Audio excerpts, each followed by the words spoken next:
Assalamualaikum warahmatullahi wabarakatuh. Perkenalkan, nama saya Nurul Hidayah. Saya dari kelas 3 EPGSD. Baik, Assalamualaikum warahmatullahi wabarakatuh. Ibu, di sini kita akan membahas topik terkait dengan nilai pendidikan kebinekaan global dan juga bagaimana sih cara penerapan pendidikan kebinekaan itu di sekolah dasar. Langsung saja kita masuk ke pertanyaan ya, Bu. Menurut Ibu sendiri nih, nilai kebinekaan apa sih yang sangat penting sekali untuk diperkenalkan kepada siswa sejak kelas rendah? Kelas rendah, nilai kebinekaan mungkin menghargai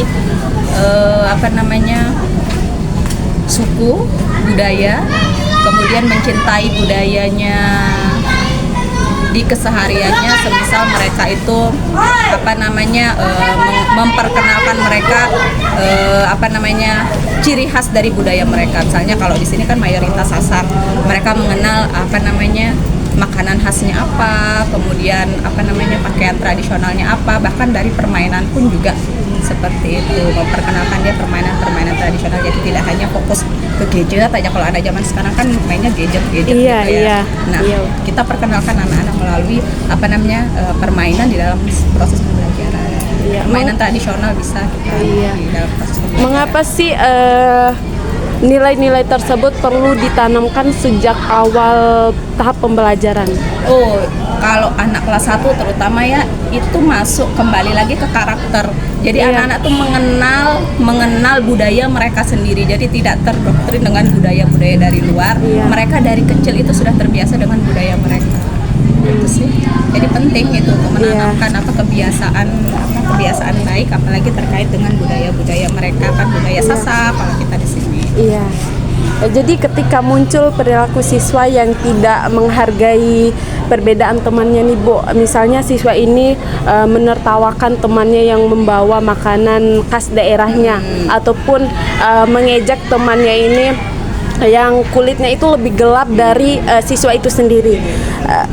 Langkah seperti apa sih yang Ibu biasanya ambil untuk menghadapi siswa-siswa yang seperti itu? Oke, pertama kita panggil dulu anaknya, kita tegur secara personal dulu.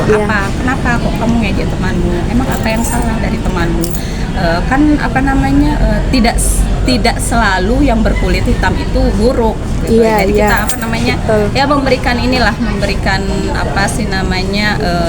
teguran, tetapi masih dalam bentuk teguran dalam bentuk baik lah, maksudnya tidak dengan cara kasar atau galak gitu.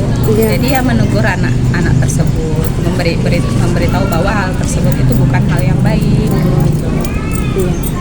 Bagaimana sih cara Ibu menanamkan kepada siswa bahwa perbedaan cara bicara, kemudian warna kulit dan lain sebagainya itu bukan alasan untuk menjauhi temannya juga, tetapi justru kesempatan itu untuk belajar hal yang baru gitu. Iya. Jadi pertama kita itulah namanya karakter ya, perlu kita berikan kita tanamkan kepada anak-anak di sela-sela proses pembelajaran bahwa kita ini budaya Indonesia, berbagai macam suku, berbagai macam budaya ya. Kita wajib untuk saling menghargai antar sesama. Jadi bukan berarti orang yang kulitnya putih lebih baik daripada yang kulitnya hitam gitu. Jadi memberikan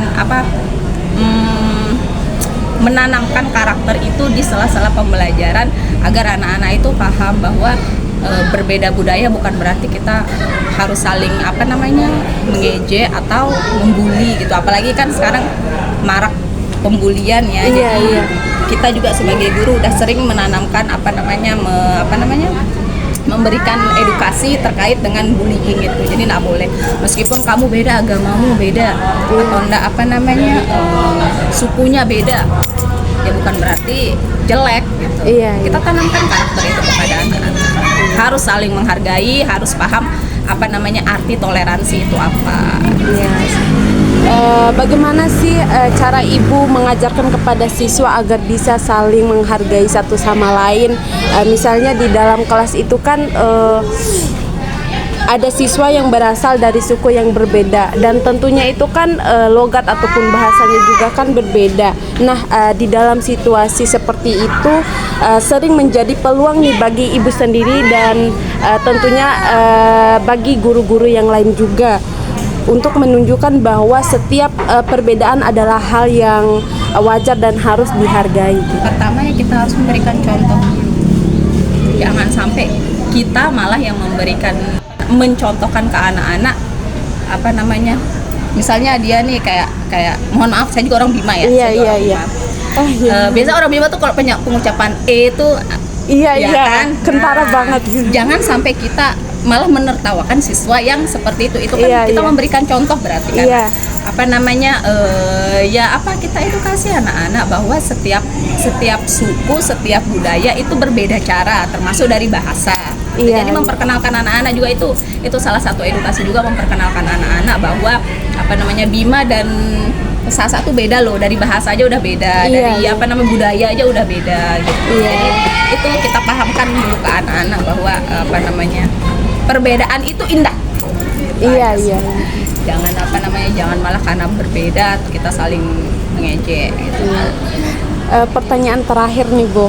Kegiatan apa sih yang dapat Ibu lakukan nih di saat di dalam kelas untuk melatih sikap toleransi siswa itu sendiri? Misalnya saat kerja kelompok kan tentunya siswa itu mempunyai kebiasaan yang berbeda. Jadi ada siswa yang lebih cenderung pendiam dan juga ada siswa yang lebih cenderung aktif nih. Nah, situasi seperti itu kan biasanya membutuhkan kegiatan yang bisa membuat semua siswa itu saling memahami cara kerja bersama teman-temannya. Dalam diskusi kelompok ya, kalau saya pribadi biasanya kalau diskusi kelompok itu saya yang menentukan kelompoknya. Iya. Karena kalau anak-anak yang menentukan kelompoknya sendiri, mereka akan memilih geng-gengnya. Iya, iya. Memilih teman-temannya sendiri. Iya. Saya mau samain sama mereka. Saya yang menentukan kelompoknya. Jadi saya tahu, namanya kita guru kelas ya. Kalau guru Iya. SD, guru kelas, kita tuh paham kondisi siswa itu bagaimana. Siapa yang mohon maaf, siapa yang kurang mungkin, atau siapa yang sering kadang suka diejek gitu, Iya. atau misalnya siapa yang pinter kayak gitu. Jadi saya akan apa namanya mengumpulkan mengumpulkan setiap kelompok itu secara heterogen. Jadi apa namanya berbaur, ada yang bisa mungkin, ada Iya. yang kurang bisa, jadi ya seperti itu sih. Dan kemudian saya akan memberikan dia apa namanya tugas masing-masing. Yang ini nanti kamu bagiannya apa, yang ini bagiannya apa, sehingga Iya. semua satu kelompok itu punya tugas masing-masing dan bekerja semua. Gitu. Jadi nggak ada yang bu guru cuman ini aja yang kerja, saya aja yang kerja gitu. Saya yang akan mengatur setiap kelompok itu, mereka akan dapat bagian apa, pekerjaan apa di setiap kelompoknya gitu. Ya, mungkin itu saja pembahasan kita kali ini, Bu. Terima kasih atas kesempatannya. Sekian, wassalamualaikum Jadi warahmatullahi saya wabarakatuh. sudah melakukan wawancara di salah satu sekolah dasar yang ada di Ampenan bersama Ibu Rian Cipriani SPD wali kelas 5. Jadi kesimpulan dari hasil yang saya wawancara yang dimana kita membahas topik tentang nilai pendidikan kebinekaan global dan juga cara menerapkan pendidikan kebinekaan global yang ada di sekolah. Jadi menurut Ibu yang telah saya wawancarai tadi bahwa nilai kebinekaan global yang sangat penting sekali nih untuk diperkenalkan pada siswa sejak kelas rendah itu adalah bahwa mereka sebagai guru itu harus memperkenalkan ciri khas dari budaya mereka, misalnya makanan khasnya, pakaiannya, dan lain sebagainya. Kemudian nilai-nilai tersebut perlu ditanamkan pada awal tahap pembelajaran.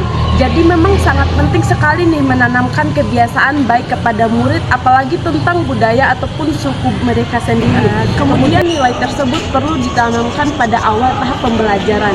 Jadi memang sangat penting sekali nih menanamkan kebiasaan baik kepada murid, apalagi tentang budaya ataupun suku mereka sendiri. Kemudian ketika ada siswa yang menertawakan temannya yang membawa makanan khas daerahnya, jadi mereka sebagai guru itu harus menegur siswa tersebut dengan cara kasih tahu mereka dengan cara baik-baik.